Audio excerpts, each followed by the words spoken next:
Attach हैं और अल्लाह पाक इनकी ज़िंदगी करे। शहजाद नागी व हमनवा से मैं इल्तमास करना चाहता हूँ तशरीफ़ लेकर आएँ और नात रसूल मकबूल सल्लल्लाहु अलैहि वसल्लम पेश फरमाएँ।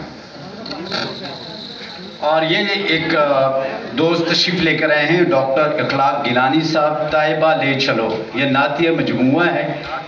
नात भी इन्हीं की आप पढ़ेंगे और बहुत अच्छा माशाल्लाह लिखा हुआ है, और नात तो लिखना ही बहुत सादत की बात है।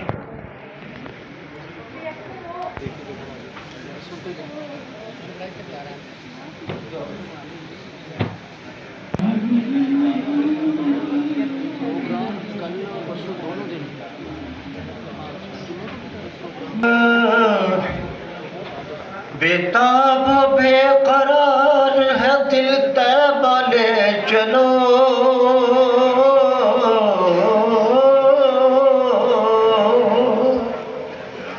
बेताब